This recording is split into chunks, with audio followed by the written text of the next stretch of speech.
مثلاً کسی کے والد فوت ہو چکے ہیں تو کیا وہ اپنے والد کی طرف سے قربانی کر سکتے ہیں یا نہیں؟ وہ تو فوت ہو چکے. کیا خیال ہے، آپ کیا کہتے ہیں؟ بہت سے علماء کہتے ہیں نہیں کر سکتے. اس میں آپ بہت اختلاف دیکھیں گے، تو اس لیے میں آپ کو پہلے سے اس کا جواب دے رہی ہوں کہ اس میں اختلاف ہے. بعض کہتے ہیں کر سکتے ہیں، جیسے ان کی طرف سے صدقہ خیرات کر سکتے ہیں، تو اسی طرح قربانی بھی کر سکتے ہیں. لیکن وہ یہ کہتے ہیں کہ اس کا کوئی پریسیڈنٹ ہمیں نہیں ملا، اس بارے میں کوئی دلیل نہیں ملی. ٹھیک ہے، ایک دلیل یہ دی جاتی ہے کہ نبی صلی اللہ علیہ وسلم نے اپنی امت کی طرف سے قربانی کی تھی، آنے والی امت کی طرف سے، تو وہ کہتے ہیں کہ یہ نبی صلی اللہ علیہ وسلم کا خاصہ ہے. پھر اب ہم کیا کریں؟ کیا ہم اپنے پیاروں کی طرف سے جو فوت ہو چکے ہیں اور جو ہماری دعاؤں کے اور صدقے کے محتاج ہیں، منتظر ہیں، کیا ہم ان کے لیے کچھ نہ کریں؟ تو اس کے لیے یہ ہے کہ آپ ان کی طرف سے صدقہ کر سکتے ہیں، اور وہ جانور قربان کرنے کی شکل میں بھی ہو سکتا ہے. بس فرق ہوگا پھر اس میں، جب آپ کسی کی طرف سے صدقہ کرتے ہیں تو وہ پوری جان کا کرتے ہیں. کیا کرتے ہیں؟ پوری جان کا صدقہ کرتے ہیں، اس میں جان قربان کرنی ہوگی. یعنی آپ پھر صرف بکرا یا بکری ہی دے سکتے ہیں، گائے کا حصہ میت کی طرف سے نہیں دے سکتے. اچھا، چونکہ 10 تاریخ کو، 10 ذی الحجہ کو سب سے زیادہ پسندیدہ عمل، سب سے بڑی نیکی وہ کیا ہے؟ جانوروں کا خون بہانا. تو اس لیے اگر آپ سال بھر اپنے والدین کی طرف سے کوئی قربانی کرنا چاہتے ہیں، صدقہ کرنا چاہتے ہیں، تو زیادہ بہتر کیا ہے کہ آپ کب کریں؟ 10 تاریخ کو، عید والے دن کر دے وہ صدقہ. اور جیسے پہلے میں نے کہا تھا نا کہ آپ میں سے ہر کوئی چاہے 5-10 روپے بھی ڈالے تو قربانی کے کام میں صدقہ ضرور ڈالے. ٹھیک ہے، تو اگر آپ والدین کی طرف سے کریں گے تو پھر آپ کو بکرا یا بکری کرنی پڑے گی، کیونکہ آپ وہ صدقہ کر رہے ہیں. اور ایک اور بات یہ، وہ بھی بڑی اہم ہے، یہ بھی یاد رکھیے، اگر آپ نے صدقہ کیا ہے تو اس میں سے خود نہیں کھا سکتے. ٹھیک ہے، وہ سارا تقسیم کرنا ہوگا. یہ نہیں کہ آپ صدقے کا بکرا کر رہے ہیں اپنے والد کی طرف سے اور خود ہی کھا رہے ہیں، اللہ یہ کہ آپ محتاج ہوں. ہوتا ہے نا کہ بعض لوگ بہت محتاج ہوتے ہیں، بےچارے سارا سال پیسے جمع کر کے پھر ایک صدقہ کر. تو اگر آپ پہ صدقہ لگتا ہے تو پھر ٹھیک ہے، آپ اس میں سے کھا سکتے. لیکن قربانی کا جانور جو ہے اس میں افضل کیا ہے؟ کلوا منہا واطعموا البائس الفقیر. اس میں افضلیت ہے پہلے خود کھاؤ اور پھر فقیر کو بھی دو. اگر قربانی کا گوشت سارے کا سارا بھی آپ خود رکھ لیتے ہیں، کوئی بات نہیں، رکھ سکتے ہیں.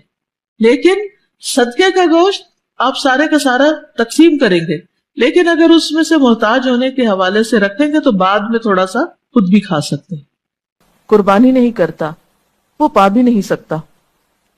کسی کو اپنا حق کیسے مل سکتا ہے جب تک کہ دوسرا دینے کو تیار نہ ہو؟ مثلا حقوقی کی بات ہے تو حقوق میں ایک فریق دینے والا ہوتا ہے اور دوسرا لینے والا ہوتا ہے.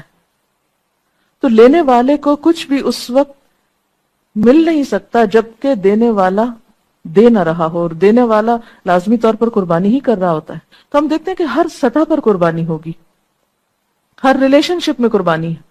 مثلا آپ ماں کو دیکھیے، ماں بچے کی ولادت میں، بچے کی پیدائش کے موقع پر، بچے کی تعلیم، تربیت، اس کو کھلانا پلانا، ان تمام موقعوں پر قربانی کرتی ہے. اپنی نیند کی قربانی کرتی ہے، اپنی جوانی کی قربانی کرتی ہے، اپنی صحت کی قربانی کرتی ہے، اپنے آرام کی قربانی کرتی ہے. کتنی قربانیاں ہیں جو ماں کرتی ہے. اور صرف ماں نہیں کرتی، باپ بھی قربانی کرتا ہے. بچوں کے نان نپکے کی ذمہ داری جو باپ کے اوپر ہے، اس کے لیے وہ سارا دن اپنے آپ کو تھکاتا ہے، محنت کرتا ہے، جو بھی جس کے حصے میں ہے. یہ سب چیزیں قربانی سے ہی حاصل ہوتی ہیں. اور پھر بچوں پر جو کچھ بھی والدین خرچ کرتے ہیں، پھر اسی طرح شوہر اور بیوی کا رشتہ اگر آپ دیکھیں تو اس میں بھی باہم قربانی ہو تو تبھی زندگی خوشگوار ہو سکتی ہے. اور اگر ہر شخص صرف یہ چاہے کہ اس کا آرام، اس کی خوشی، اس کی مرضی اور اس کی بات، تو پھر زندگی خوشگوار نہیں ہو سکتی.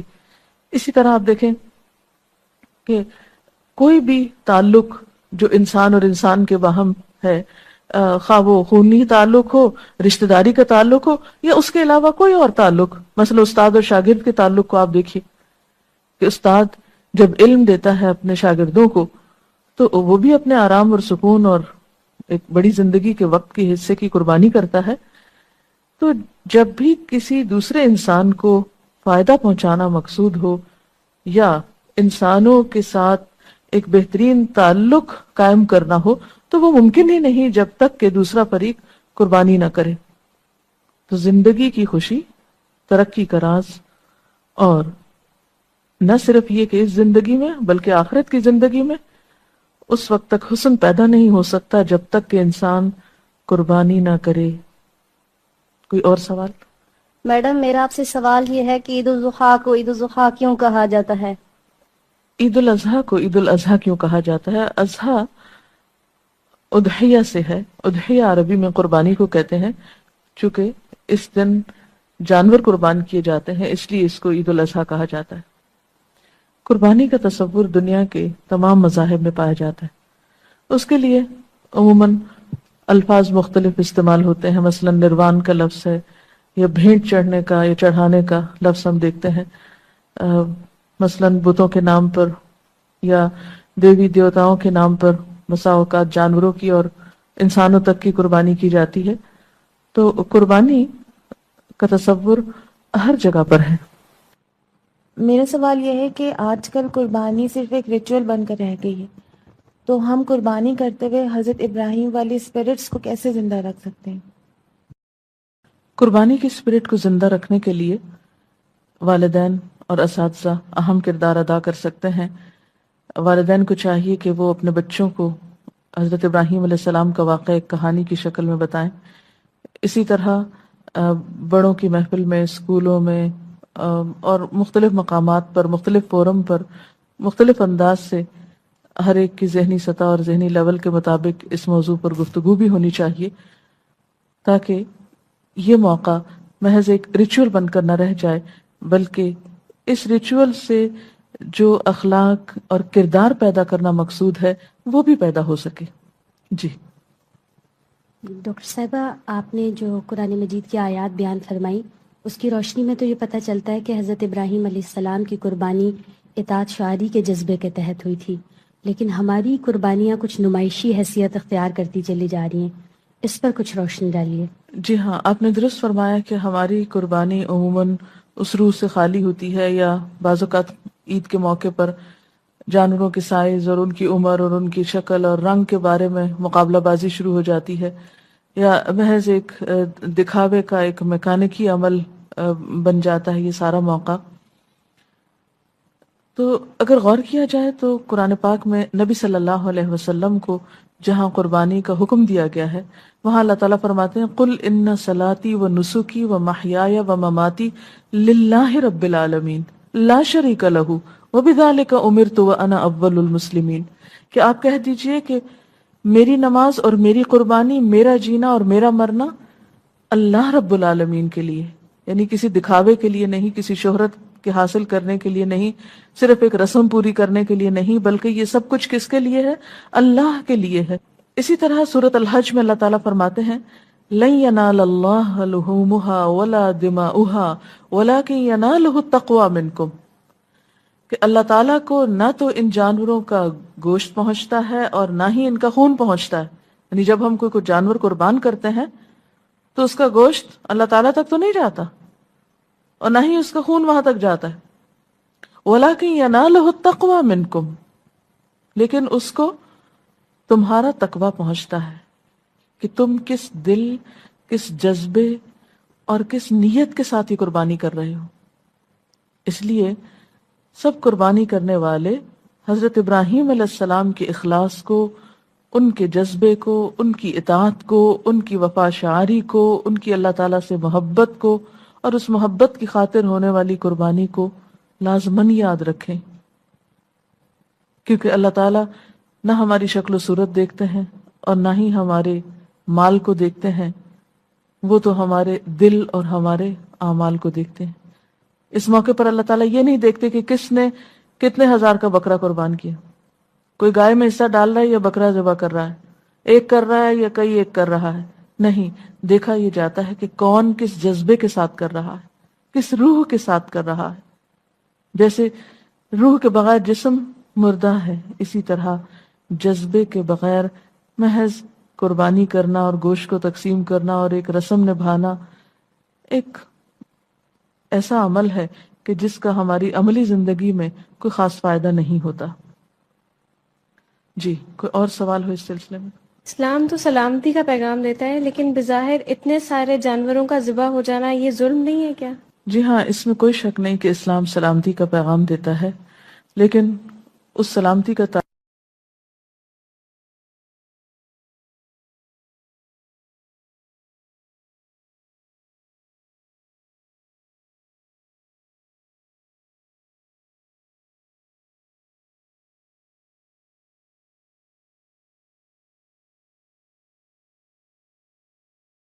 پھر اسی طرح آپ دیکھیے کہ استغفار کرنا جسم کے اعضاء کا کفارہ بھی ہے.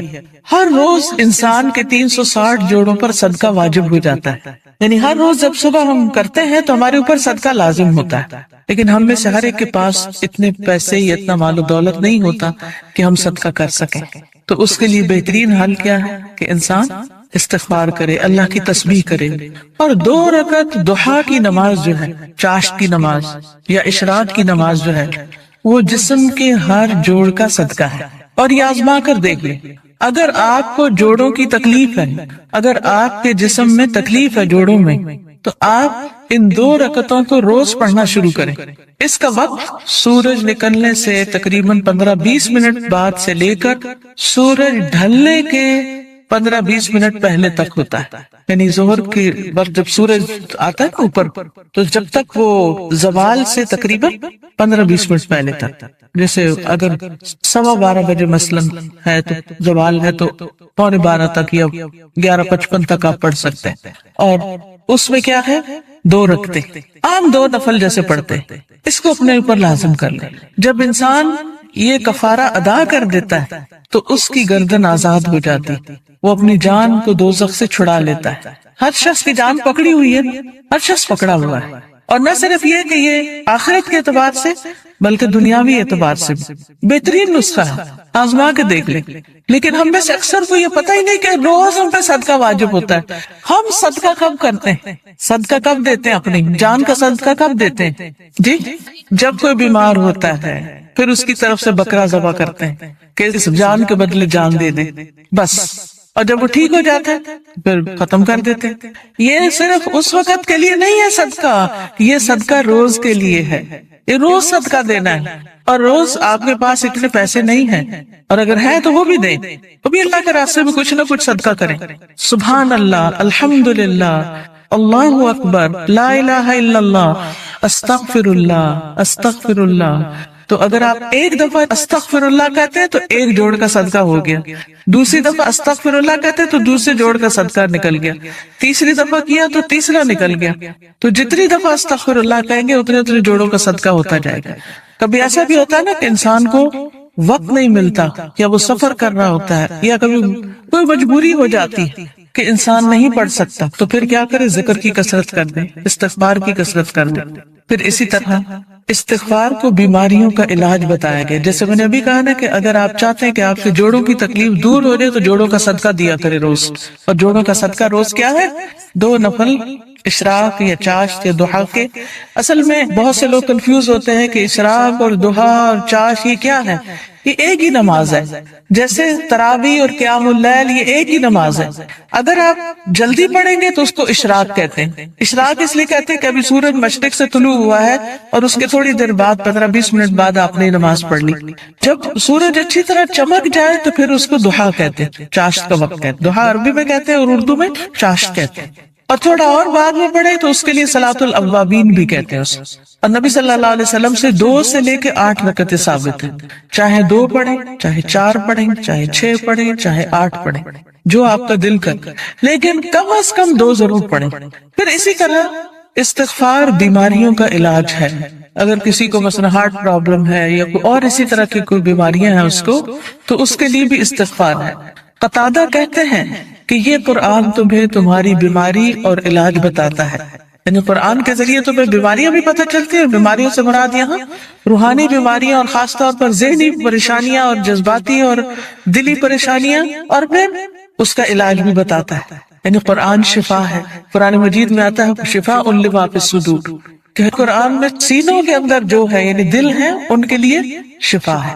پھر یہ کہا گیا کہ گناہ بیماری ہے. گناہ کیا ہے؟ بیماری ہے، اور استغفار ان کا علاج ہے. پھر اسی طرح جو شخص استغفار کرتا ہے اسے فرشتوں کی دعائیں ملتی ہیں. قرآن مجید میں سورۃ الغافر میں آتا ہے الذین یحملون العرش ومن حولہ یسبحون بحمد ربہم ویؤمنون بہ ویستغفرون للذین آمنوا ربنا وسعت کل شیء رحمۃ وعلما فاغفر للذین تابوا واتبعوا سبیلک وقہم عذاب الجحیم۔ جو فرشتے عرش اٹھائے ہوئے ہیں اور جو اس کے ارد گرد ہیں سب اپنے رب کی حمد کے ساتھ اس کی تسبیح کر رہے ہیں اور اس پر ایمان رکھتے ہیں اور ایمان لانے والوں کے لیے بخشش کی دعا کرتے ہیں۔ سبحان اللہ، یعنی کتنی بڑی سعادت ہے، ایمان لانا کتنی بڑی اللہ کی رحمت ہے ہم پر کہ ہم اس پر ایمان رکھتے ہیں اور آخرت پر ایمان رکھتے ہیں اور عقیدہ درست ہے، کیونکہ ایسے لوگوں کے لیے فرشتے بھی ان کے دوست ہوتے ہیں اور ان کی مدد بھی کرتے ہیں اور ان کے لیے دعائیں بھی کرتے ہیں۔ جیسے ایک اور جگہ پر آتا ہے ان الذین قالوا ربنا اللہ ثم استقاموا تتنزل علیہم الملائکۃ الا تخافوا ولا تحزنوا وابشروا بالجنة التي كنتم توعدون نحن اولياؤكم في الحياة الدنيا وفي الآخرة ولكم فيها ما تشتهي انفسكم ولكم فيها ما تدعون نزلا من غفور رحیم۔ کہ بے شک وہ لوگ جنہوں نے کہا کہ اللہ ہمارا رب ہے، اللہ ہی کو رب مانا، اللہ ہی کو خالق مالک رازق مانا، ثم استقاموا، پھر اسی پہ جم گئے، ادھر ادھر نہیں دیکھا، کسی اور فقیر کے پاس نہیں گئے، کسی اور مزار پہ نہیں گئے، بلکہ کیا کیا؟ صرف اللہ کو اپنا رب مان کر اسی سے دعائیں کی۔ ان الذین قالوا ربنا اللہ ثم استقاموا، تو کیا ہوتا ہے؟ تتنزل علیہم الملائکہ، ان پر فرشتے اترتے، اللہ تخافوا ولا تحزنوا، نہ تم خوف کرو نہ تم غم کرو، وَأَبْشِرُوا بِالْجَنَّةِ الَّتِي كُنْتُمْ تُوعَدُونَ، اس جنت کی خوشخبری پاؤ جس کا تم وعدہ دیے جاتے ہو۔ نَحْنُ أَوْلِيَاؤُكُمْ فِي الْحَيَاةِ الدُّنْيَا، ہم دنیا کی زندگی میں بھی تمہارے دوست ہیں، تمہارے مددگار ہیں، دنیا میں بھی، وَفِي الْآخِرَةِ، اور آخرت میں بھی، وَلَكُمْ فِيهَا مَا تَشْتَهِي أَنفُسُكُمْ، اور تمہیں وہاں وہ ملے گا جو تمہارے دل چاہیں گے، نفس خواہش کریں گے، وَلَكُمْ فِيهَا مَا تَدَّعُونَ، اور وہاں تمہیں وہ ملے گا جو تم طلب کرو، جو بھی مانگو گے مل جائے گا۔ نُزُلًا مِّن غَفُورٍ رَحِيمٍ، یہ مہمانی ہے اس رب کی طرف سے جو غفور الرحیم ہے۔ تو اس لیے جو شخص ایمان لا کے اللہ کو اپنا رب مان لیتا ہے، اسی کی طرف رجوع کرتا ہے، اسی سے مدد مانگتا ہے، تو اللہ سبحانہ وتعالیٰ اس کو مدد دیتے ہیں اور فرشتوں کے ذریعے بھی اس کی مدد کرتے ہیں۔ اور ایسے فرشتے جو اللہ کا عرش عظیم اٹھائے ہوئے ہیں وہ ان کے لیے دعائیں کرتے ہیں۔ اب دیکھیے کہ ہم سب کہتے ہیں، ایک دوسرے سے کہہ رہے تھے میں بہت پریشان ہوں، پلیز میرے لیے دعا کرو، اس کو کہتے ہیں دعا کرو، اس کو کہتے ہیں دعا کرو۔ لیکن جو لوگ ایمان لا کر اللہ کی طرف رجوع کرتے ہیں، استغفار کرتے ہیں، تو فرشتے بھی ان کے لیے دعائیں شروع کر دیتے۔ تو جن کے لیے فرشتے دعائیں کریں ان کو پھر کسی دعا کی کمی؟ پھر آپ دیکھیں ایک اور کام، بلکہ آپ ہی سے پوچھوں گی کون سا ہے وہ کام جس کی وجہ سے فرشتے کیا زمین کی ساری مخلوق دعائیں کرتی ہے، مچھلیاں بھی سمندر میں اور چیونٹیاں بھی زمین میں۔ کس کس کو پتا ہے؟ سب کو نہیں پتا، سب کو پتا ہونا چاہیے، ٹھیک ہے؟ وہ کس کے لیے؟ جو لوگوں کو خیر کی بات سکھائے، اچھی باتیں لوگوں کو بتائے، قرآن و حدیث کی تعلیم دے، سیکھے اور سکھائے۔ ایک جگہ پر سیکھنے والے کے لیے بھی آتا ہے۔ طالب علم کے لیے کیا خوشخبری ہے؟ فرشتے کیا کرتے ہیں طالب علم کے لیے؟ اپنے پر بچھاتے ہیں، تواضع سے اس کی رسپیکٹ کرتے ہیں، اور ایک اور میں آتا ہے یعنی اس کے اوپر سایہ کرتے ہیں۔ کتنی بڑی خوشخبری! پھر اس سے اچھا کوئی کام ہو سکتا ہے کہ ہم بھی ایسی مجلسوں میں شریک ہوں، ایسی جگہوں پر جائیں جہاں سیکھنے سکھانے کا کام ہوتا ہے، خود بھی سیکھیں، دوسروں کو بھی سکھائیں، دوسروں کے بھی کام آئیں۔ جب آپ یہ کام شروع کریں گے تو فرشتے آپ کے لیے دعائیں شروع کر دیں گے، مچھلیاں آپ کے لیے دعائیں شروع کر دیں گی، چیونٹیاں آپ کے لیے دعائیں کریں گی۔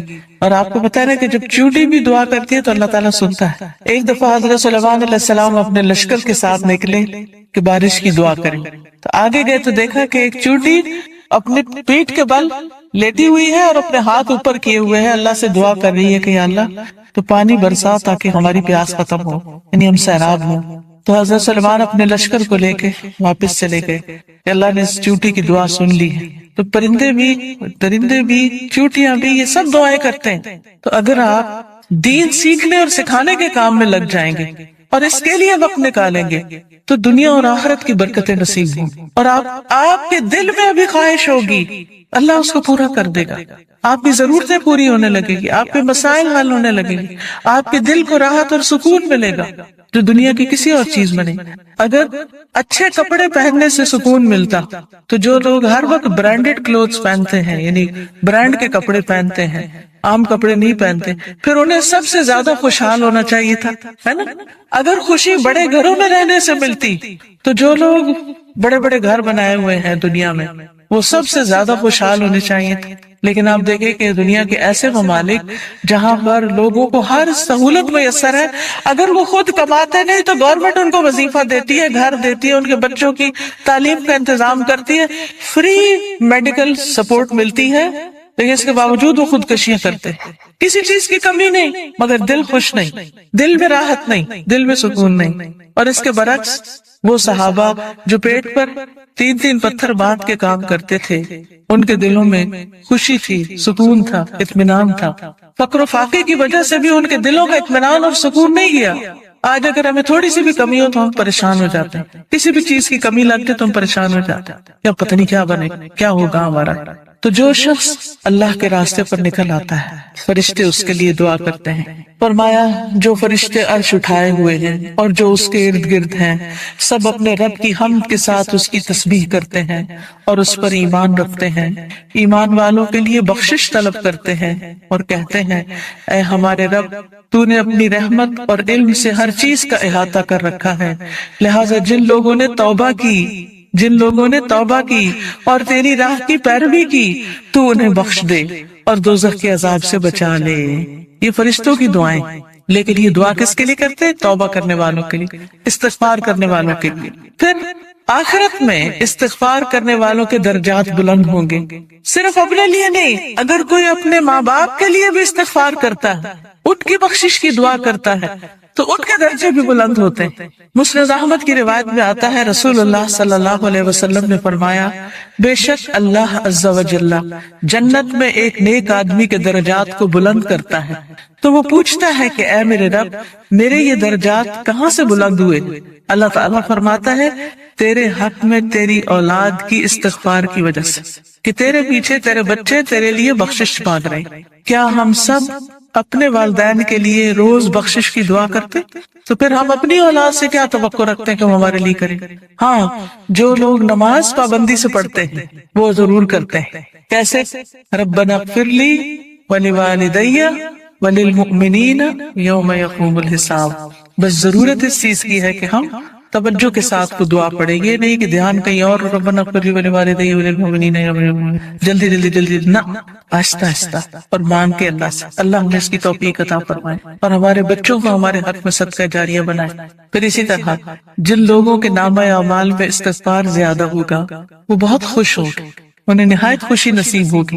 نبی صلی اللہ علیہ وسلم نے فرمایا جو شخص یہ بات پسند کرتا ہے کہ اس کا نامہ اعمال اسے خوش کر دے، یعنی وہ اپنی کتاب دیکھے اور خوش ہو جائے، تو اسے چاہیے کہ وہ کثرت سے استغفار کیا کرے، کیونکہ اس سے کیا ہوگا؟ ساری وہ چیزیں مٹ جائیں گی جو اس کے لیے پریشانی کا باعث ہوں گی۔ مثلا آپ کچھ لکھتے ہیں اور لکھنے میں غلطی ہو جاتی ہے، پھر آپ کیا کرتے ہیں؟ اریز کرتے ہیں، کبھی کیا کرتے ہیں؟ اوپر وائٹو لگا دیتے۔ استغفار کا مطلب ہے ڈھانپ دینا، یعنی غلطیاں نظر نہ آئیں۔ ہم سب غلطیاں کرتے ہیں لیکن استغفار کرتے ہیں تو جو غلطیاں وہ مٹتی چلی جاتی، ختم ہوتی چلی جاتی اور نامہ اعمال بہترین ہوتا جاتا ہے۔ اور قیامت کے دن انسان اپنا نامہ اعمال دیکھے گا تو اس میں بس اچھائیاں ہی اچھائیاں ہوں گی، کیونکہ برائیاں تو ساری توبہ سے صاف ہو گئیں، تو اس وقت انسان کتنا خوش ہوگا۔ مثلا آپ کے ٹیچر آپ کو پرچہ واپس کرے اور 100/100 نمبر ہوں تو آپ کی خوشی کا کیا ٹھکانہ ہوگا؟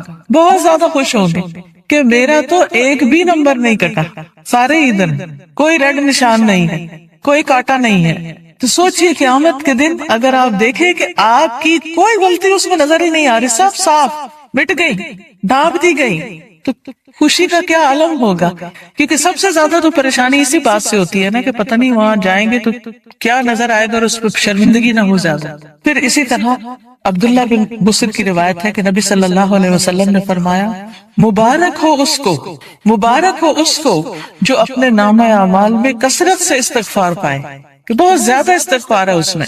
پھر اسی طرح استغفار جنت میں داخلے کا ذریعہ ہے. اللہ تعالیٰ فرماتے ہیں یا ایھا الذین آمنوا توبوا الی اللہ توبۃ نصوحا عسى ربکم ان یکفر عنکم سیئاتکم ویدخلکم جنات تجری من تحتها الانہار.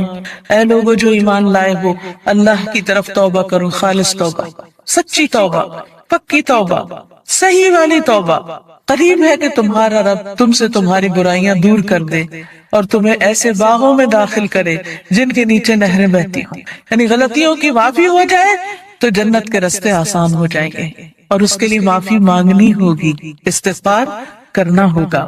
پھر اسی طرح جہنم سے بچنے کا ذریعہ بھی استغفار ہے، کیونکہ کچھ لوگ جہنم میں ڈالے جائیں گے تاکہ ان کو ان کی غلطیوں کی سزا ملے. جب وہ سزا بھگت لیں گے پھر نکال کے جنت میں بھیجے جائیں گے. اس وقت بھی آپ کو گرمی لگ رہی ہوگی تو دل گھبرا رہا ہوگا.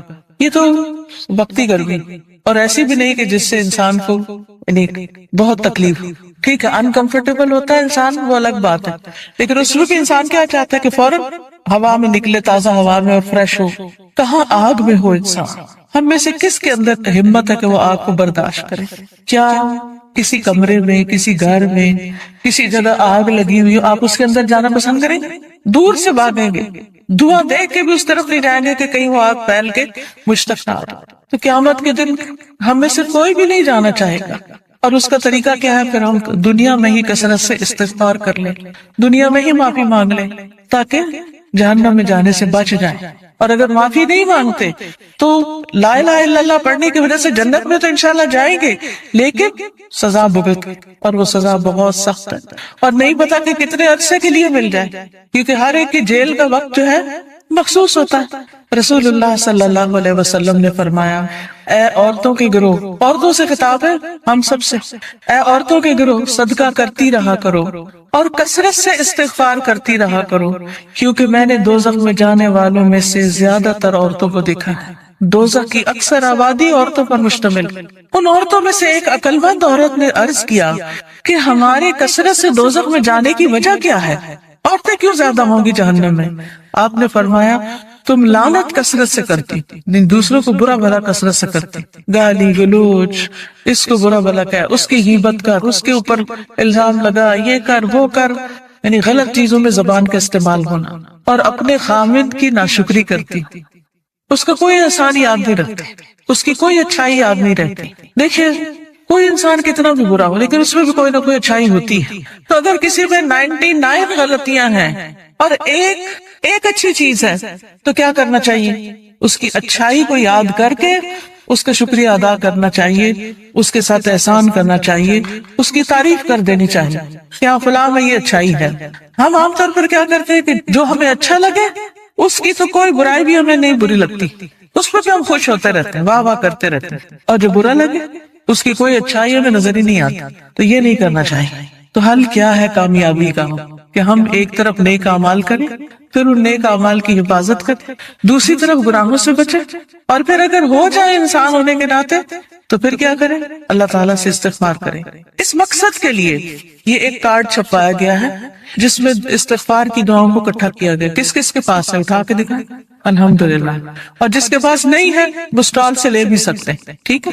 تو اب آپ دیکھیے کہ جس کے پاس یہ کارڈ ہے وہ تو ٹھیک، جس کے پاس نہیں لازماً آپ کے پاس ہی ہونا چاہیے، کیونکہ یہ ساری دعائیں ہمیں زبانی یاد نہیں، اور ہم میں سے ہر ایک یہ بھی نہیں کر سکتا کہ جا کے کتابوں میں سے ڈھونڈے، پورے قرآن میں سے نکالے، کتابوں میں سے نکالے، اور پھر یہ دیکھے کہ صحیح کون سی اور کون نہیں، اور پھر ان کو اکٹھا کرے.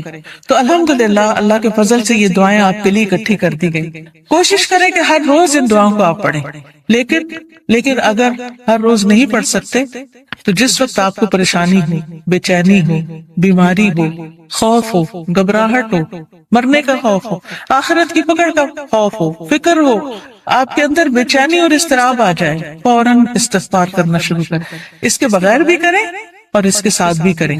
اب آپ نکالیے، میں آپ کو کچھ دعائیں کہلوا دیتی ہوں تاکہ ان کا صحیح پروننسیشن آپ کو آتا ہو، صحیح تلفظ آپ کو آتا ہو. اس کے علاوہ یہ کچھ اور کتابیں بھی ہیں جیسے محمد صلی اللہ علیہ وسلم کے معمولات وغیرہ. پھر اسی طرح یہ نور العلم کوئی کورس شروع ہو رہا ہے، اس میں داخلے کے پیچھے سے آپ فلائر لے سکتے ہیں. اسی طرح قرآن و سنت سے لی ہوئی صحیح دعائیں دعا کیجیے نام کی کتاب میں ہیں. بہت سی دعائیں یہاں پر ملیں گی آپ کو. یہ کتاب اگر آپ کے گھر میں ہو تو ہر موقع کی دعا اس میں آپ کے لیے. اسی طرح ذکر کے بارے میں کارڈ ہے. جادو کے بارے میں بہت سے لوگوں ذوالحج کی ابتدائی 10 راتیں ہیں. اللہ تعالیٰ نے ان 10 دنوں میں اپنے ذکر کا خاص حکم دیا ہے. قرآن مجید میں آتا ہے وَيَذْكُرُ اسْمَ اللَّهِ فِي أَيَّامٍ مَّعْلُومَاتٍ، اور معلوم دنوں میں اللہ تعالیٰ کا نام یاد کریں، یعنی کثرت سے اللہ کا ذکر کریں. تو ان 10 دنوں میں کیے جانے والے اعمال اللہ تعالیٰ کو دیگر دنوں کی نسبت زیادہ محبوب ہیں. تو جو چیز اللہ تعالیٰ کو محبوب ہو وہ پھر ہمیں بھی محبوب ہونی چاہیے. تو اللہ سبحانہ تعالیٰ کو کیا پسند ہے، کس چیز سے محبت ہے، کیا چیز اس کو اچھی لگتی ہے؟ ان دنوں میں کیے جانے والے نیک اعمال. یعنی آئندہ کے دنوں میں جو آپ اچھے عمل کریں گے وہ عمل اگرچہ آپ سال کے باقی دنوں میں بھی کرتے ہیں، لیکن ان دنوں میں کرنے سے وہ کام اللہ تعالیٰ کو زیادہ پیارا ہوتا ہے. تو والذین آمنوا اشد حبا للہ، ایمان والے اللہ سبحانہ تعالیٰ سے شدید محبت رکھتے ہیں. جب اللہ سے محبت رکھتے ہیں تو پھر اس کی علامت اور نشانی کیا ہے، اس کی دلیل اور گواہی کیا ہے کہ واقعی ہم اللہ تعالیٰ سے محبت رکھتے ہیں. ہم ان کاموں سے بھی محبت رکھتے ہیں، ان دنوں سے بھی محبت رکھتے ہیں، ان جگہوں سے محبت رکھتے ہیں، ان راتوں سے محبت رکھتے ہیں جن سے اللہ سبحانہ و تعالیٰ محبت رکھتے ہیں. یعنی ہم ہر اس چیز سے محبت کرتے ہیں جس سے اللہ تعالیٰ محبت کرتا ہے. تو اللہ سبحانہ و تعالیٰ ان 10 دنوں میں کیے ہوئے نیک اعمال سے محبت رکھتا ہے. تو گویا کوئی بھی آپ اچھا کام کریں گے تو دل ہی دل میں خوش بھی ہو رہے ہوں گے کہ اللہ سبحانہ تعالیٰ کو میرا یہ عمل پسند آ رہا ہوگا اور یہ کام میں خالصتاً اللہ سبحانہ تعالیٰ کے لیے کر رہی ہوں. تو ارشاد ہے قسم ہے فجر کی اور 10 راتوں کی اور جفت کی اور طاق کی، یعنی ایون اور آڈ کی، اور رات کی جب وہ چلتی ہے، یعنی ہر رات آتی ہے. اور اسلامی کیلنڈر ویسے بھی رات سے شروع ہوتا ہے جب چاند نظر آ جاتا ہے. یقیناً اس میں عقل والے کے لیے بڑی قسم ہے، بہت کچھ سمجھنے کو ہے.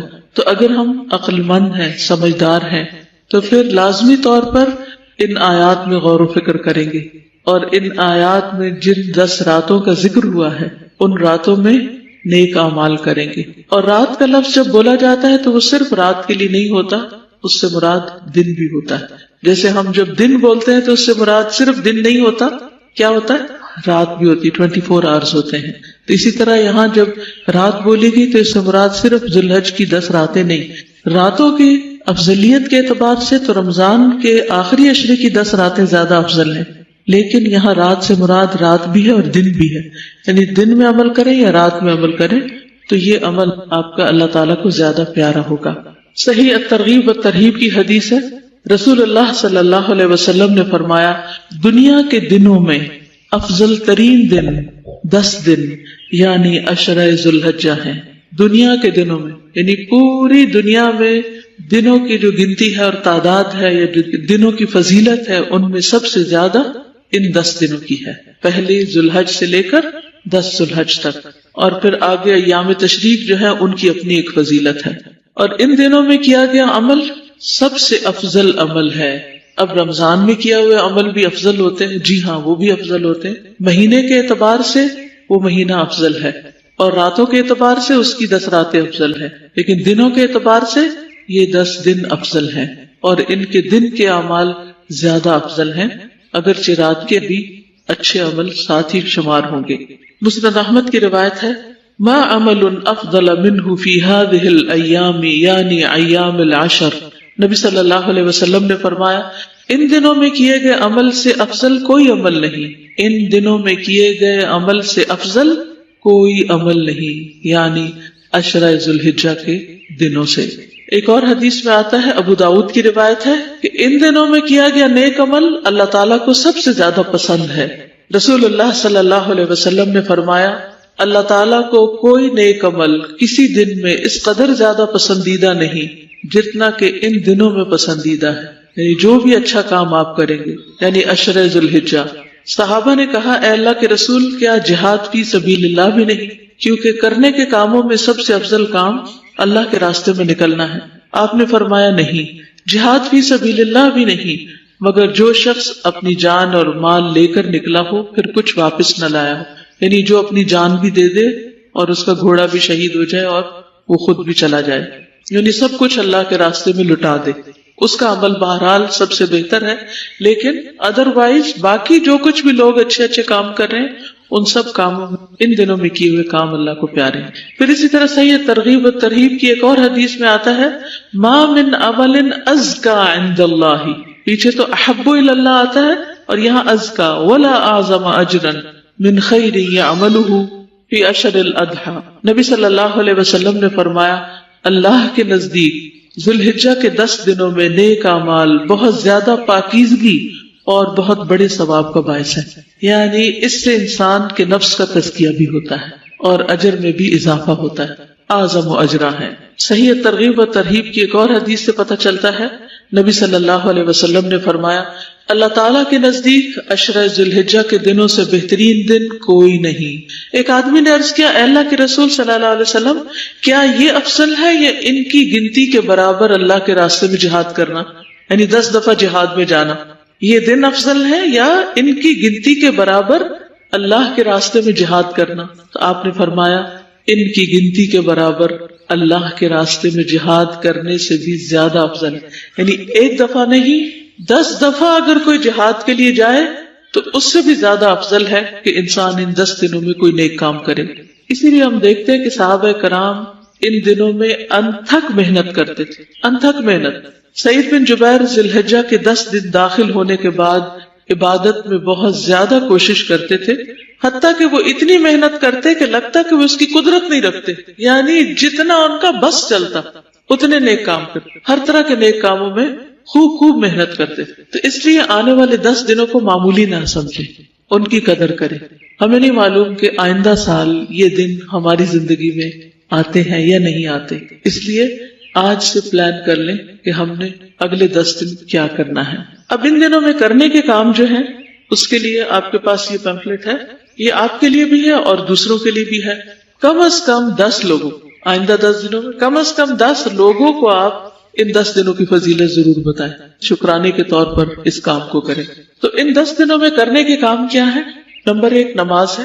نماز تو ہم ہر روز پڑھتے ہیں، پھر خاص طور پر ان دنوں کی نماز عام دنوں کی نماز سے فضیلت کے اعتبار سے زیادہ بہتر ہے، یعنی آپ کو زیادہ ثواب ملے گا. نماز پڑھتے وقت آپ کا احساس کیا ہو کہ مجھے اس کا زیادہ ثواب مل رہا ہے، اس لیے مجھے شوق اور ذوق کے ساتھ اور پورے جذبے اور محبت کے ساتھ نماز ادا کرنی، اور اس میں اول وقت میں نماز ادا کریں، خشوع و خضوع کے ساتھ.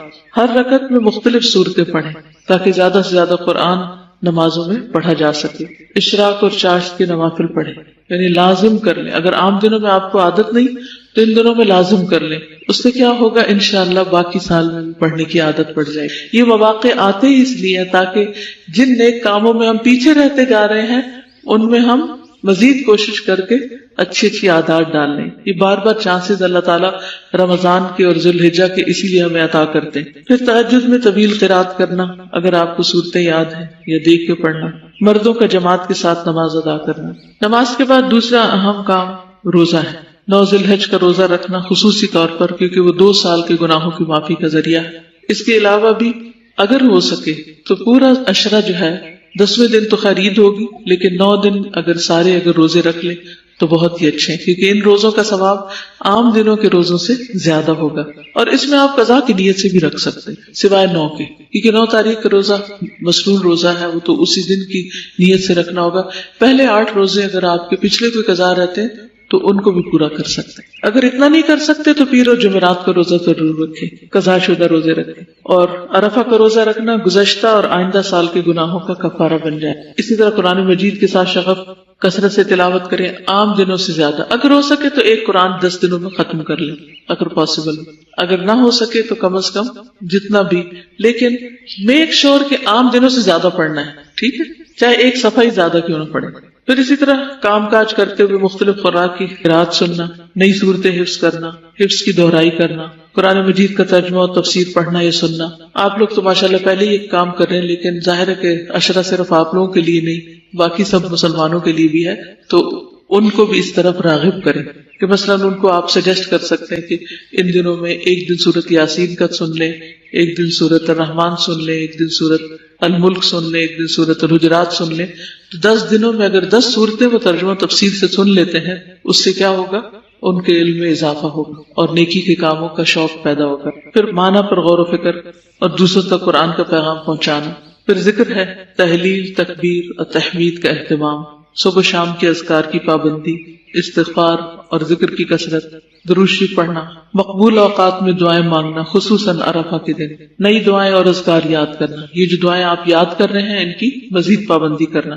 ہر ایک کے پاس ایاک نستعین اور دعا کیجیے اور یہ جو دعاؤں کی کتابیں ہونی چاہیے اور ریڈی ہونی چاہیے، جس وقت بھی جو موقع ملے فوراً نکال کے اپنی دعائیں مانگ سکتے ہیں. پھر صدقہ و خیرات، ہر روز کچھ نہ کچھ ضرور صدقہ کرے، چاہے چھوٹی سے چھوٹی اماؤنٹ ہو، لیکن ڈیلی صدقہ کرے، کوئی ایک دن نہ جائے، کیونکہ ان دنوں میں جو صدقہ کریں گے وہ پورا سال صدقہ کرنے سے زیادہ افضل ہے، تو اور زیادہ خیر و بھلائی کا باعث ہوگا.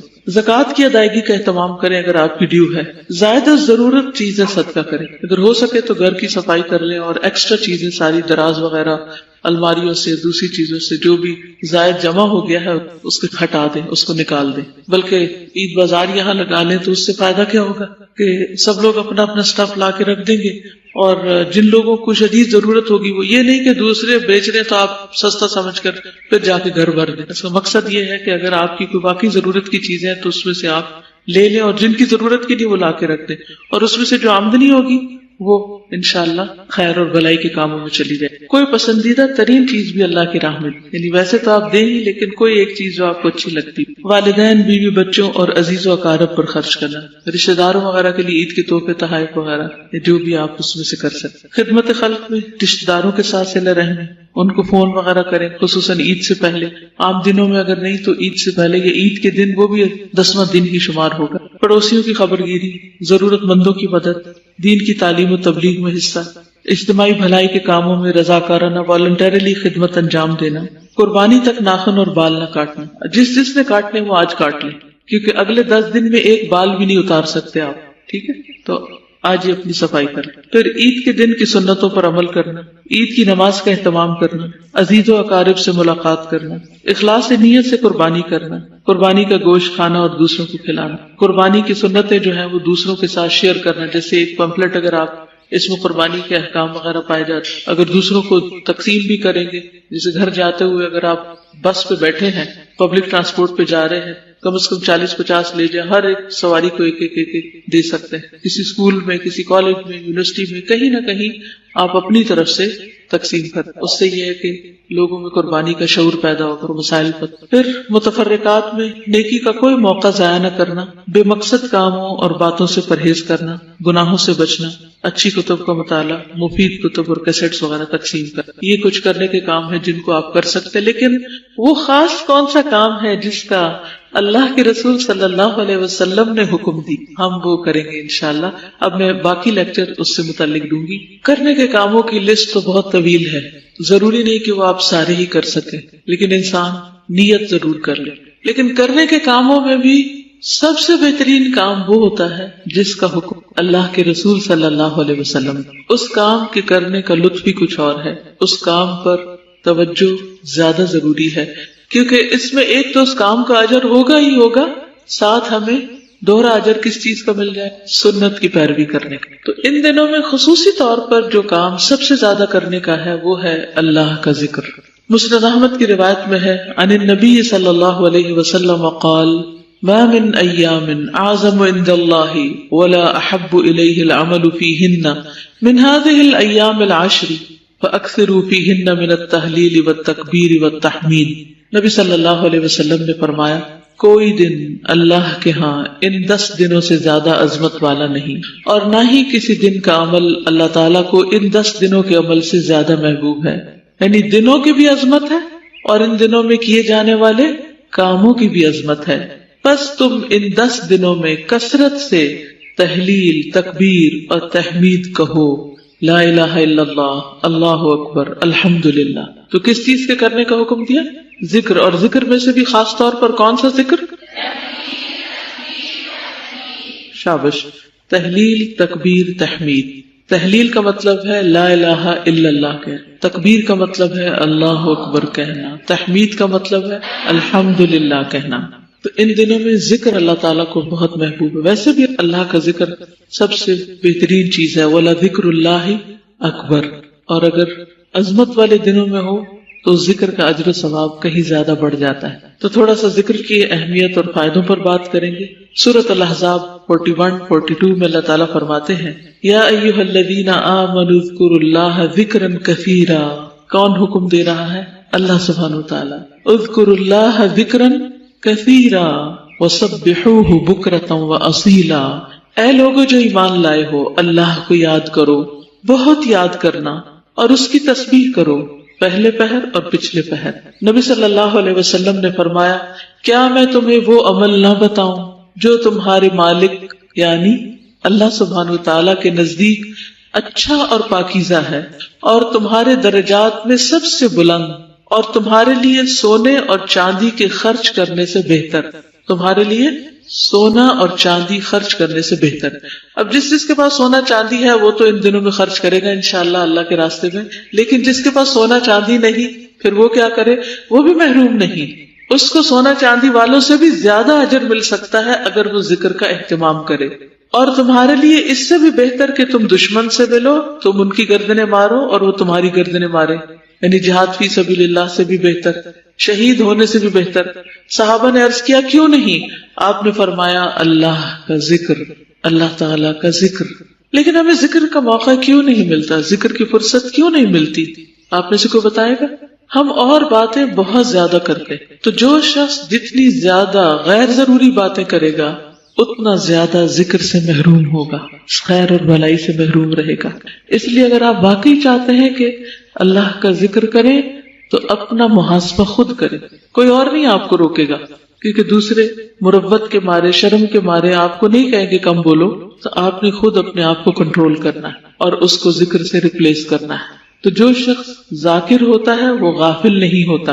تو اللہ ہمیں ذاکرین میں سے بنائے، غافلین میں شامل نہ کرے. نبی صلی اللہ علیہ وسلم نے فرمایا بہترین عمل یہ ہے کہ جب تم دنیا سے رخصت ہو تو تمہاری زبان اللہ کے ذکر سے تر ہو. یہ کیسے ممکن ہے؟ یہ کیسے ہوتا ہے کہ دنیا سے جاتے ہوئے بھی اللہ کی باتیں ہو رہی ہیں، لوگوں کی نہیں، چیزوں کی نہیں، مال و دولت کی نہیں، بچوں کی؟ یہ کیسے ہوتا ہے؟ یہ کن خوش نصیبوں کو نصیب ہوتا ہے جو شعوری اور لاشعوری دونوں طور پر اللہ کے ذکر کی کثرت کرے. ذکر جن کی گھٹی میں پڑ جائے، جن کی عادت بن جائے، پھر وہ محروم نہیں ہوتی، کیونکہ وہ چپ رہ ہی نہیں سکتی. جس طرح لوگوں کو دنیا کی باتیں بہت اچھی لگتی ہیں اور وہ چپ نہیں رہ سکتے بولنے سے، اسی طرح کچھ لوگوں کو ذکر سے چپ نہیں آتی، وہ رہ ہی نہیں سکتے ذکر کے بغیر. ذکر ان کی تسبیح ہے، ذکر ان کی غذا ہے، ذکر ان کے لیے اطمینان قلب کا باعث ہے. نبی صلی اللہ علیہ وسلم نے فرمایا اللہ تعالیٰ فرماتا ہے میں اپنے بندے کے گمان کے ساتھ ہوں جو میرے متعلق رکھتا ہے، اور میں اس کے ساتھ ہوں جب وہ مجھے یاد کرتا ہے. اگر وہ مجھے اپنے دل میں یاد کرتا ہے تو میں بھی اس کو دل میں یاد کرتا ہوں. اگر مجھے جماعت میں یاد کرتا ہے تو میں اس سے بہتر جماعت میں اس کو یاد کرتا ہوں. اللہ تعالیٰ فرماتے ہیں میں اپنے بندے کے ساتھ ہوں اس وقت تک جب تک وہ مجھے یاد کرتا ہے اور میری یاد میں اپنے ہونٹ ہلاتا ہے. ایک ذکر ہوتا ہے صرف دل میں، اور ایک ہوتا ہے منہ سے بول کر، اور ایک ہوتا ہے چاہے اونچی آواز سے نہ بھی کرے، دون الجہر من القول، یعنی خفیہ بھی کرے تو اس میں بھی ہونٹ ہلنے چاہیے، یعنی پتہ چلے کہ آپ ذکر کر رہے ہیں. جو لوگ ذکر کریں گے وہ کامیابی سے یقیناً دو چار ہوں گے، یعنی کامیابی پائیں گے. سورۃ الجمعہ آیت 10 میں اللہ تعالیٰ فرماتے ہیں فاذکروا اللہ کثیرا لعلکم تفلحون، اور اللہ کو بہت یاد کرو تاکہ تم کامیاب ہو جاؤ. ہم میں سے ہر شخص چاہتا ہے کہ اسے کامیابی نصیب ہو، تو اس کے لیے بھی کیا کرنا ہوگا؟ ذکر کی کثرت. پھر اسی طرح ذکر میں زندگی ہے. جو شخص ذکر کرتا ہے اس کا دل زندہ ہوتا ہے، وہ زندوں میں سے ہے، اور جو ذکر نہیں کرتا وہ گویا مردوں میں سے ہے. یعنی حدیث میں واضح طور پر بخاری میں بتایا گیا کہ اس شخص کی مثال جو اپنے رب کو یاد کرتا ہے اور اس کی جو یاد نہیں کرتا زندہ اور مردہ جیسی ہے. تو جب دل مردہ ہونے لگے، جب دل بے چین ہونے لگے، جب دل پر بوجھ آنے لگے، جب دل میں طرح طرح کے وسوسے آنے لگے، جب دل خراب ہونے لگے، جب دل غمگین ہو، ہرٹ ہو، جب دل فکر مند ہونے لگے، تو ان سب بیماریوں کا علاج کیا ہے؟ ان سب علتوں کا علاج کیا ہے؟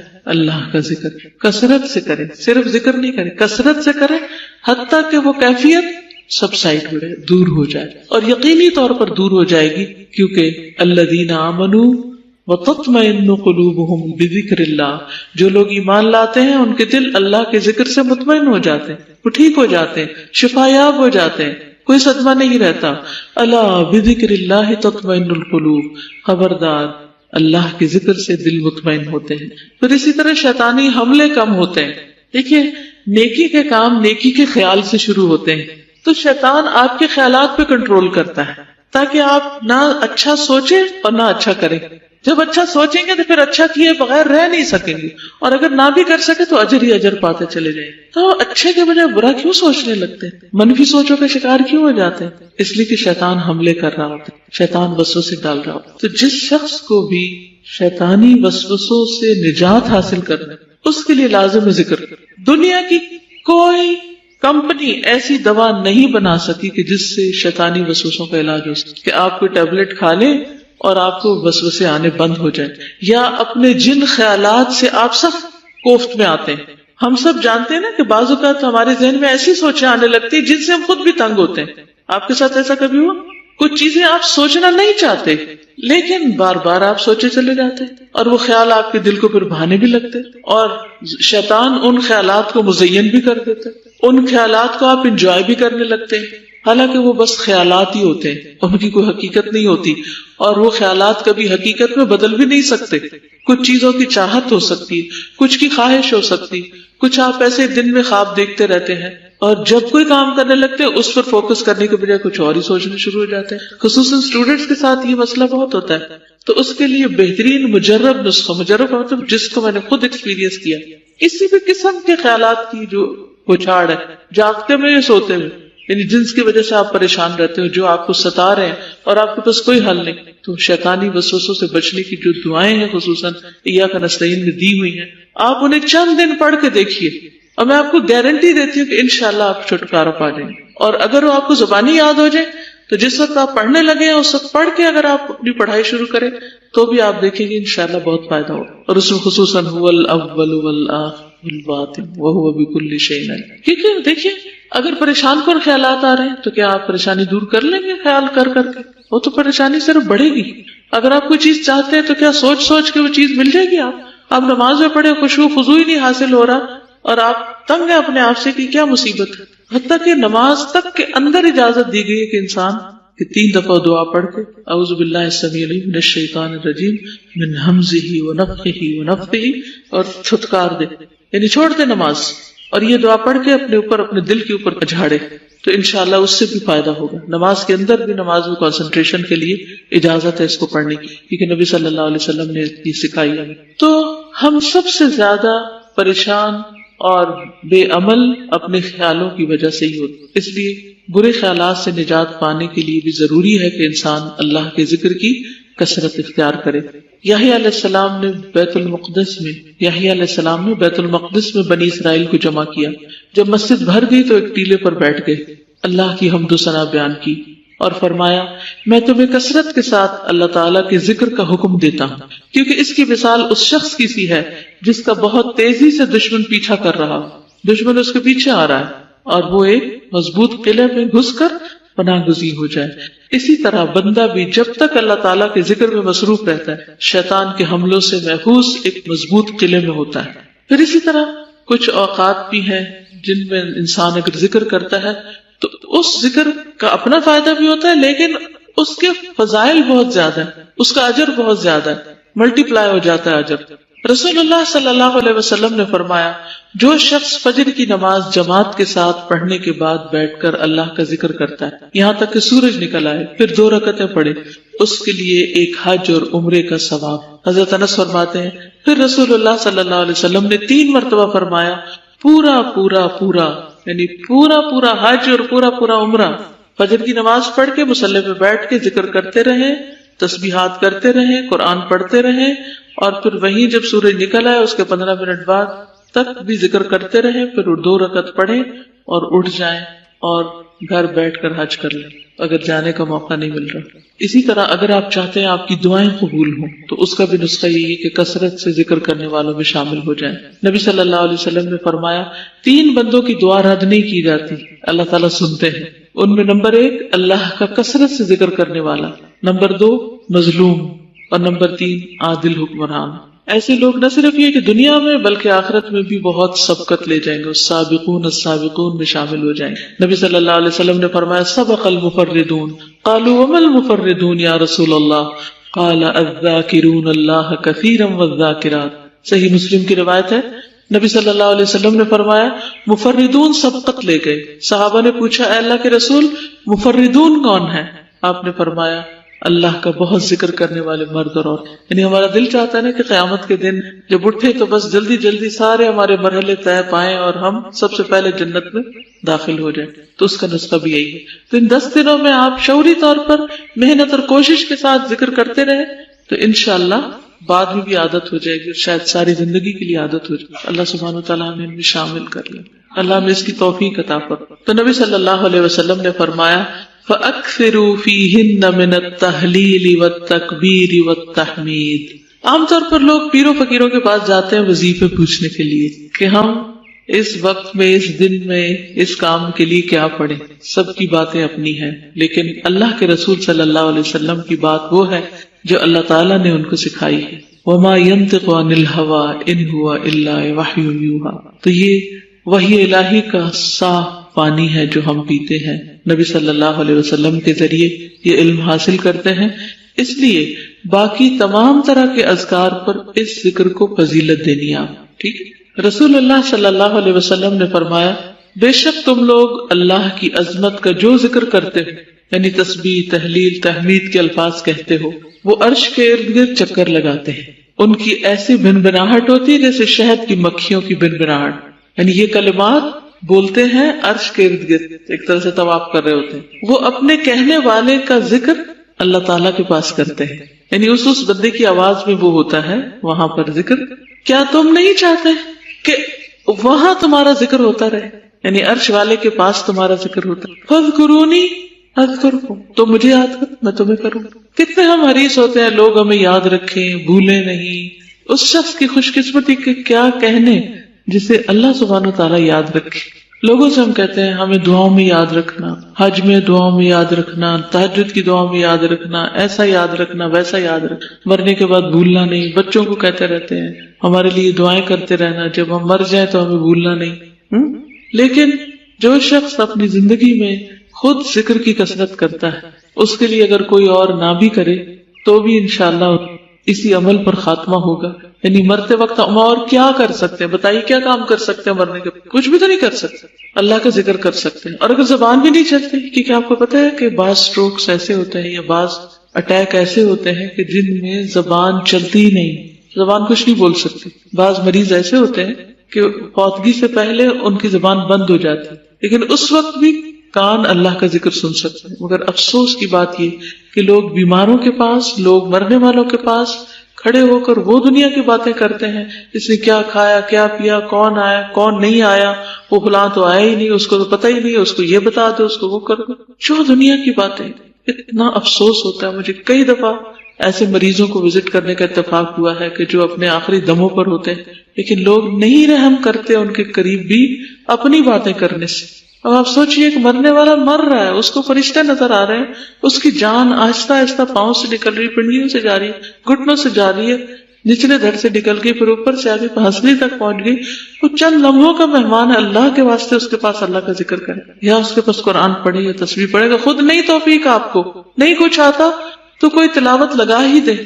آخری چیز وہ اللہ کا ذکر کرتا ہوا دنیا سے جائے، نہ کہ دنیا کی باتیں سنتا ہوا.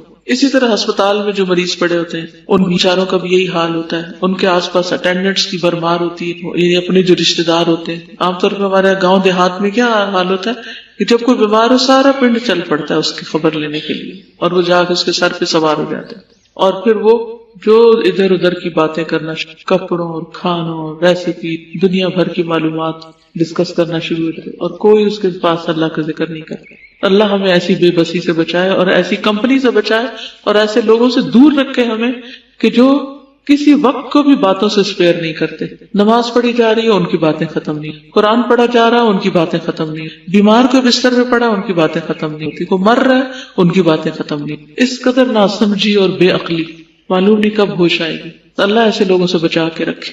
اور ایسے صالحین کی دوستی اور صحبت ہمیں نصیب کرے کہ جو واقعی حقیقی معنوں میں اللہ کا ذکر کرنے والے ہوں، تاکہ مرتے وقت بھی وہی لوگ پاس ہو کہ جو اللہ کو یاد کر رہے ہوں، اور اگر بولنے کی سکت نہ بھی رہے تو کم از کم کان سن کر دل میں اللہ کو یاد کرتے ہوئے دنیا سے رک سکتے۔ تو رسول اللہ صلی اللہ علیہ وسلم نے فرمایا اللہ کے نزدیک سب سے زیادہ محبوب 4 کلمات ہیں، سبحان اللہ والحمد للہ ولا الہ الا اللہ واللہ اکبر، اور تمہیں اس میں سے کسی بھی کلمے سے شروع کرنا نقصان نہ دے گا، یعنی چاہے الحمدللہ پہلے کہہ دو، چاہے سبحان اللہ پہلے کہہ دو، چاہے لا الہ الا اللہ پہلے کہہ دو، چاہے اللہ اکبر پہلے کہہ دو، ترتیب کوئی بھی ہو سکتی، لیکن اصل فائدہ اس تسبیح کا۔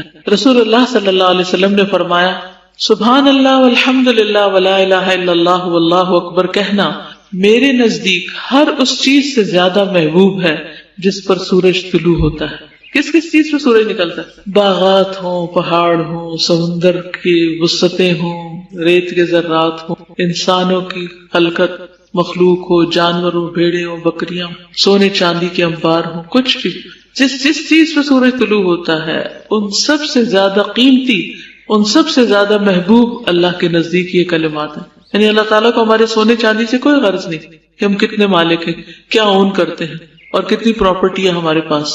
اگر کسی کے پاس ہر ایریا میں بھی اور ہر شہر میں بھی ایک پلاٹ ہے نا، اس سے زیادہ قیمتی دولت اس کے پاس ذکر کی دولت ہے جو وہ اپنے لیے کرے، اور خصوصاً یہ ذکر سبحان اللہ والحمد للہ ولا الہ الا اللہ واللہ اکبر۔ پھر اسی طرح رسول اللہ صلی اللہ علیہ وسلم نے فرمایا میرے نزدیک طلوع آفتاب کے وقت تک بیٹھ کر اللہ کا ذکر کرنا، یعنی سورج نکلنے تک بیٹھے رہنا اور ذکر کرتے رہنا، اللہ اکبر، الحمدللہ، سبحان اللہ اور لا الہ الا اللہ کہنا، یعنی اس وقت جو میں نے بتایا نا کہ آپ چاشت کی نماز پڑھے، اشراق کی نماز پڑھے جو سورج طلوع ہونے کے بعد پڑھی جاتی ہے، تو اس وقت کو کیسے گزارے، وہ 15 منٹ کیسے گزارنے سورج نکلنے کے بعد کے، اس میں یہی ذکر کثرت سے کرے۔ ہو سکتا ہے کہ 1 تسبیح ہو جائے، 2 تسبیح ہو جائے، اور اتنے میں اس نماز کا وقت ہو جائے، پھر وہ نماز پڑھے۔ تو آپ نے فرمایا کہ اس وقت میں پڑھنا اسماعیل علیہ السلام کی اولاد میں سے 2 یا زیادہ غلام آزاد کرنے سے زیادہ بہتر ہے، اور نماز عصر سے غروب آفتاب تک اللہ کا ذکر کرنا میرے نزدیک اولاد اسماعیل میں سے 4 غلام آزاد کرنے سے بہتر ہے۔ آپ دیکھیں ہم زندگی کا کوئی دن ہی یاد کر لیں جس میں ہم عصر کے بعد سے مغرب تک اٹھے ہی نہ اور ہم نے ذکر کیا، کوئی دن یاد کریں سوائے اعتکاف کے، اگر کسی کو نصیب ہوا ہے۔ اور لوگ اعتکاف میں بھی سیریس نہیں ہوتے، اس میں بھی ان کی توجہ اپنے سے زیادہ دوسروں پر ہوتی ہے اور ادھر ادھر گھوم پھر کے وقت پاس کرنے کی کوشش کرتے ہیں کہ اندر آ گئے، بیٹھ گئے، بس اب اعتکاف تو شمار ہو ہی رہا ہے، باقی اپنا دل بہلاؤ کسی بھی طرح۔ تو یہ سوچ مومن کی نہیں ہو سکتی، وہ اس وقت کو بھی بڑا قیمتی سمجھتا ہے۔ اگر پاسبل ہو ان دنوں میں سے کسی دن میں تو عصر کی نماز پڑھ کر بیٹھ جائیں اور مغرب تک ایک دن بریک لے لیں، ایک دن چھٹی لے لیں کاموں سے، وہ کام پہلے کر کے رکھ لیں، اور انہیں کہیں مجھے آج کے دن ذرا اندر بیٹھ کے کام کرنا ہے، مجھے کوئی ڈسٹرب نہ، گھورنے میں بیٹھ جائیں جا کے، اور کیا کریں، یہ تسبیحات کرتے ہیں۔ اصل میں ہم اکیلے بیٹھنے سے گھبراتے ہیں کیونکہ ہم اس قدر باتوں کے شوقین ہیں، اس قدر کمپنی کے شوقین ہیں کہ ہمیں اکیلے بیٹھنے سے وحشت ہوتی، پھر اکیلے بیٹھ جائیں تو پھر ہمارا ٹیلی فون ہمارے سر پہ سوار ہوتا ہے، ہم کچھ نہ کچھ پڑھتے لکھتے رہتے ہیں یا میسج کرتے رہتے ہیں یا پڑھتے رہتے ہیں، خوش ہوتے رہتے ہیں۔ دل بہلانے کا کام ہے نا، اس میں دل لگتا ہے، جس چیز میں دل لگتا ہے وہ گھنٹوں بھی ہمارے ہاتھوں میں ہوتا ہے، کوئی مشکل نہیں۔ لیکن تسبیح کرنے لگے، انگلیوں پہ گرنے لگے تو کہتے ہیں کتنا ہو گیا، ابھی کتنا ٹائم باقی ہے، اچھا اتنا ہو گیا، یعنی دل پر کتنا بوجھل ہے یہ سب کچھ۔ ہم اپنے دلوں کا جائزہ تو لیں، ہمیں 100 کام یاد آ جائیں گے، اچھا وہ میں نے فلاں کو یہ میسج دینا تھا، فلاں کام کرنا تھا، یہ بھی تو میں نے وعدہ کیا تھا، اور اس طرح اس وقت کو گزار دیں۔ تو کوشش کریں ان 10 دنوں میں سے کم از کم ایک دن عصر کی نماز کے بعد سے لے کے مغرب تک اللہ کا ذکر کریں۔ رسول اللہ صلی اللہ علیہ وسلم نے ایک اور مرتبہ فرمایا واہ واہ بخ بخ، اور اپنے ہاتھ سے 5 کا اشارہ کیا، یعنی ایسے 5 انگلیاں اٹھائیں، فرمایا یہ میزان میں کتنی بھاری ہوں گی، سبحان اللہ والحمد للہ ولا الہ الا اللہ واللہ اکبر۔ اور 5ویں چیز، کسی کا فوت ہونے والا نیک بیٹا جس کا باپ ثواب کی امید رکھ کر صبر کرے، یعنی 4 یہ اذکار اور 5واں نیک بچے کی وفات پر صبر کر۔ اب آپ دیکھیے وہ کتنا بڑا صدمہ ہو سکتا ہے نا، بیٹا بھی اور وہ جوان بھی اور وہ نیک بھی اور فرما بردار بھی، اس کا کھو جانا کتنے بڑے دکھ کا باعث ہو سکتا ہے، اور اس پر صبر کتنے بڑے اجر کا باعث ہے۔ اس کے برابر ہے یہ کام سبحان اللہ والحمد للہ ولا الہ الا اللہ واللہ اکبر پڑھ، اتنا بڑا اجر ہے اس کا. میں اتنی تاکید اور تقریر کیوں کر رہی ہوں پتہ ہے آپ کو؟ کیونکہ ہم پڑھتے بہت کچھ عمل نہیں کرتے. میں چاہتی ہوں کہ کچھ بھی ہو ان 10 دنوں میں آپ اپنا وتیرہ بنا لیں، وظیفہ بنا لیں کہ کر کے چھوڑنا ہے، نیت کر لیں، ارادہ کر لیں. اور ان دنوں میں آپ اس لیے عید کی چھٹیاں ہوں گی یا کچھ بھی ہو سکتا ہے کہ آپ یہاں سے جس دن ہاسٹل سے ٹریول کر رہے ہو گھر کو، تو اس وقت آپ کا عصر سے لے کر مغرب تک کا ٹائم آپ بس میں ہو یا کسی ٹریولنگ ٹائم ہو، تو اس وقت کسی سے کوئی بات نہ کریں، سارا وقت صرف یہی اذکار کر لیں تو تب بھی آپ کا وہ پورا ہو جائے. اسی طرح اگر آپ کو ہی کھانا بنانا ہے، گھر میں کوئی اور نہیں کام کرنے والا، تو مجبوری ہے وہ کھانا بنانے کا بھی وقت ہو سکتا ہے، تو اس وقت کسی سے بات نہ کرے، سب کو چپ کرا دے، فون بھی بند کر کے کہیں رکھ دے اور صرف اسی تسبیح کی کثرت کرتے رہے. ہو سکے تو 10 دن کر لیں، نہیں تو کم از کم 1 دن کے لیے تو ضرور.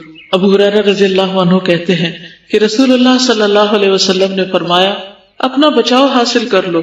صحابہ نے کہا اللہ کے رسول کیا دشمن آ گیا ہے؟ آپ نے فرمایا نہیں، لیکن جہنم سے تمہارا بچاؤ. سبحان اللہ والحمد للہ ولا الہ الا اللہ واللہ اکبر پڑھو.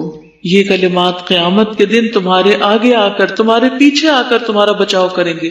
اور یہی کلمات باقیات الصالحات ہیں. المال والبنون زینت الحیات الدنیا والباقیات الصالحات خیر عند ربک ثوابا وخیر عملا. اب آپ دیکھ رہے ہیں یہ سارے فوائد کس تسبیح کے ہیں؟ انہی تسبیحات کے جن کی آپ نے اس عشرے میں پڑھنے کی تلقین کی. پھر اسی طرح نبی صلی اللہ علیہ وسلم نے فرمایا اللہ نے 4 کلمات چنے ہیں، سبحان اللہ والحمد للہ ولا الہ الا اللہ واللہ اکبر. جس نے سبحان اللہ کہا اس کے لیے 20 نیکیاں لکھ دی جاتی ہیں، 20 برائیاں مٹا دی جاتی ہیں. جس نے اللہ اکبر کہا اس کے لیے بھی اسی طرح، جس نے لا الہ الا اللہ کہا اس کے لیے بھی اسی طرح. تو جتنے آپ کے اسٹیٹس ہیں پروفائلز کے، ان سب میں یہی تسبیح لکھ دیں تاکہ صرف آپ ہی نہیں پڑھے بلکہ کوئی اور بھی پڑھے تو اس کو، اور ہر ایک کو یاد دہانی بھی کرائے. ڈیلی اپنے دوستوں کو، رشتہ داروں کو اپنے میسیجز پر یاد دہانی کراتے رہے، کیونکہ آپ کی وجہ سے جتنے لوگ پڑھیں گے ان سب کا اجر بھی آپ کو ملے گا اور اس سے آپ کی نیکیاں کئی گنا زیادہ ہو جائیں گی. پھر اسی طرح تمام گناہوں کی بخشش کا ذریعہ کہ زمین پر کوئی شخص ایسا نہیں جو لا الہ الا اللہ واللہ اکبر ولا حول ولا قوت الا باللہ کہے مگر اس کے تمام گناہ معاف کر دیے جاتے ہیں، اگرچہ سمندر کی جھاگ برابری کیوں نہ. تو جن لوگوں کو اپنے گناہوں سے خوف آتا ہے، اپنی کوتاہیوں سے، اپنی پچھلی زندگی سے جو اللہ کی نافرمانی میں گزری، جو غفلت میں گزری، جو اللہ اور اس کے دین کی گستاخی میں گزری، تو اس کا ازالہ بھی اس میں موجود ہے. کتنا مہربان ہے ہمارا رب. انس رضی اللہ عنہ کہتے ہیں ایک بدو نبی صلی اللہ علیہ وسلم کے پاس آیا، کہا اے اللہ کے رسول مجھے کسی بہترین چیز کی تعلیم دیں. ایک دیہاتی آیا، ایک عام ان پڑھ شخص ہے، خستہ حال بدو ہے. کس کا خیال ذہن میں آ رہا ہے کہ اب آپ کس کو کیا سکھا سکتے ہیں؟ آپ کے آس پاس کو بدو رہتے، ان پڑھ لوگ رہتے ہیں جن کو کچھ آتا نہیں ہے، انہیں بھی تو نیکی میں شریک کرنا ہے نا. تو کم از کم کسی ایک ایسے شخص کا اہتمام کرے کہ جس کو کچھ نہ آتا ہو، جو پہلے سے یہ کام نہ کر رہا ہو. تو آ کے کہتا ہے مجھے کسی بہترین چیز کی تعلیم دے. اگر ہم سے کوئی آ کے یہ پوچھے کہ مجھے کسی بہترین ایجوکیشن کے لیے گائیڈ کرے تو ہم کیا کریں گے؟ ہم سے ہارورڈ جانے کا مشورہ. تو نبی صلی اللہ علیہ وسلم نے کسی بھی طبقے کے کسی بھی انسان کو، کیونکہ سب انسانوں کا دل ہے نا، سب انسانوں کی آخرت ہے، سب کا حساب کتاب ہے، سب کا جواب ہے، یہ دین سب کے لیے، کسی کو بھی محروم نہیں چھوڑا. تو نبی صلی اللہ علیہ وسلم نے اس کا ہاتھ پکڑ لیا. آپ کی تعلیم کا ایک خاص انداز ہے یہ. عبداللہ بن مسعود کہتے ہیں نا کہ آپ نے مجھے التحیات اس طرح سکھائی تھی کہ میرا ہاتھ آپ کے 2 ہاتھوں کے بیچ میں تھا. ایک ہے ایک ہاتھ سے ہاتھ پکڑنا اور ایک ہے 2 ہاتھوں کے بیچ میں ہاتھ پکڑنا. تو ہاتھ پکڑ کر آپ صلی اللہ علیہ وسلم نے یہ سکھایا، فرمایا سبحان اللہ والحمد للہ ولا الہ الا اللہ واللہ اکبر کہو یہ. اب آپ نے بھی اپنی میڈ کا یا اپنے کسی ایسے شخص کا جو خستہ حال ہے، جس کچھ نہیں آتا، اس کا ہاتھ پکڑ کے سکھانا. اس ہاتھ پکڑنے سے اور کیا فوائد ہوں گے اور کیا فائدہ ہو سکتا ہے؟ محبت اور شفقت اور اس کو انکریجمنٹ ہوگی. ورنہ یہ جو ڈفرنس ہے نا بہت بڑا کر لیا ہم نے لوگوں کے درمیان کہ غریب طبقہ، ان پڑھ طبقہ، ان ایجوکیٹڈ طبقہ اور عام بڑے پڑھے لکھے لوگ سو کالڈ، وہ پھر آپس میں کہیں اکٹھے ہی نہیں ہوتے اور یوں لگتا ہے جیسے ہم تو ان کے قابل نہیں، اور وہ دور دور رہتے ہیں. اس ڈسٹینس کو کم کرنے میں بہت مدد ملتی اور ایک اعتماد بحال ہوتا ہے، ایک ٹرسٹ قائم ہوتا ہے جس کی وجہ سے آپ بہترین طریقے سے سکھا سکتے ہیں. جی وہ اٹینٹیو بھی ہو جائے گا اور اس کا ڈر خوف نکل جائے گا. ورنہ ان پڑھ لوگ پڑھے لکھوں سے ڈرتے ہیں نا، آپ کا اپنا دل نرم ہوگا. آپ کو سکھا کے جو خوشی اور راحت محسوس ہوگی وہ ویسے نہیں. انس رضی اللہ عنہ کہتے ہیں ایک بدو نبی صلی اللہ علیہ وسلم کے پاس آیا اور کہا